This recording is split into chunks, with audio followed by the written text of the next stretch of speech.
ନୀରବତା ଏମିତି ଏକ ଅସ୍ତ୍ର ଯାହା ସମସ୍ତ ଦୂରତାକୁ ଧୈର୍ଯ୍ୟରେ ପରିଣତ କରିଥାଏ। ସମସ୍ତ ପ୍ରକାର ଆଶା ଆକାଂକ୍ଷାରେ ପୂର୍ଣ୍ଣଚ୍ଛେଦ ପକାଇଥାଏ। ଯେଉଁ ବ୍ୟକ୍ତି କଷ୍ଟ ଆଉ ସଂଘର୍ଷର ପ୍ରକୃତ କଷ୍ଟକୁ ହୃଦୟଙ୍ଗମ କରିଥାଏ, ସେ କେବେହେଲେ ଅନ୍ୟର କଷ୍ଟ ଆଉ ସଂଘର୍ଷକୁ ପରିହାସ କରିପାରେନା।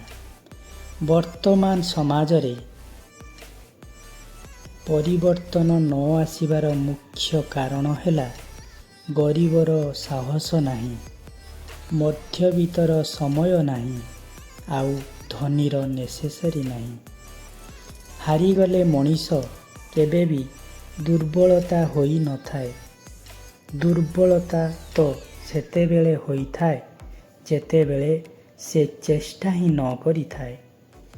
ସମୟ ଆଜି ଏଭଳି ଗୋଟିଏ ସ୍ଥିତିରେ ପହଞ୍ଚି ଯାଇଛି ଯେ ଏଠି ମଣିଷର ମୁହଁ ଚିହ୍ନିବା ସହଜ, କିନ୍ତୁ ମନ ଆଉ ଉଦ୍ଦେଶ୍ୟ ଚିହ୍ନିବା ଅତ୍ୟନ୍ତ କଷ୍ଟକର। ହଠାତ୍ ବିପଦରେ ସମ୍ମୁଖୀନ ହେଲେ ହଡ଼ବଡ଼ାଇ ନ ଯାଇ ଧୈର୍ଯ୍ୟର ସହିତ ତାର ମୁକାବିଲା ପାଇଁ ଉପାୟ ଖୋଜିବା ଦରକାର। ଅଧିକାର, ସ୍ୱଳ୍ପ ସମ୍ପତ୍ତି, ଗର୍ବ, ସ୍ୱାନ, ମୈଥୁନ ଏହିସବୁ ଆଦ୍ୟରେ ସୁଖଜନକ ହୋଇଥାଏ ଓ ପରେ ଦୁଃଖଜନକ ହୋଇଥାଏ। ଗର୍ବ ପାଇଁ ନୁହେଁ, କେବଳ ଆତ୍ମସମ୍ମାନ ପାଇଁ ବେଳେବେଳେ କିଛି ଲୋକଙ୍କଠାରୁ ଦୂରେଇ ଯିବା ବହୁତ ଭଲ ହୋଇଥାଏ। ତ୍ୟାଗ ବିନା କିଛି ପାଇବା ସମ୍ଭବ ନୁହେଁ। ଯେପରି ଏକ ନିଶ୍ୱାସ ନେବାକୁ ହେଲେ ପ୍ରଥମେ ପ୍ରଶ୍ୱାସ ଛାଡ଼ିବାକୁ ପଡ଼େ।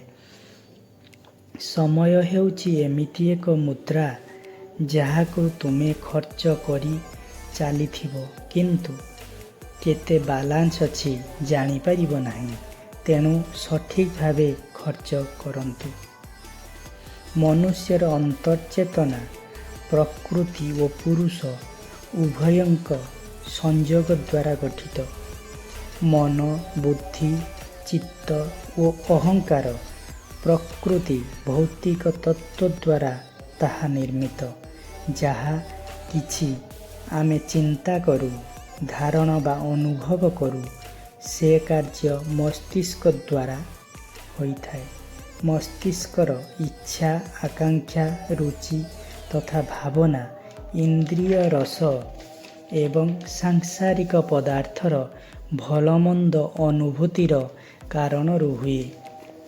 ସମୟଠାରୁ ବଡ଼ ନ୍ୟାୟଧାରୀ କେହି ବି ନାହାନ୍ତି, କାହିଁକି ନା ସମୟ ଯାହା ବି ନିର୍ଣ୍ଣୟ କରିଥାଏ ତାହା ସମସ୍ତଙ୍କୁ ମାନିବାକୁ ପଡ଼ିଥାଏ। ସର୍ବେ ଭବନ୍ତୁ ସୁଖିନଃ, ସର୍ବେ ସନ୍ତୁ ନିରାମୟା, ସର୍ବେ ଭଦ୍ରାଣି ପଶ୍ୟନ୍ତୁ, ମା କଶ୍ଚିତ୍ ଦୁଃଖ ଭାଗ୍ ଭବେତ୍। ଆପଣମାନଙ୍କ ପାଇଁ ଦିନଟି ମଙ୍ଗଳମୟ ହେଉ। ଭିଡ଼ିଓଟି ଭଲ ଲାଗିଲେ ଲାଇକ୍, ସେୟାର, ସବସ୍କ୍ରାଇବ୍ କରିବାକୁ ଭୁଲିବେନି। ସମସ୍ତଙ୍କୁ ମୋର ନମସ୍କାର।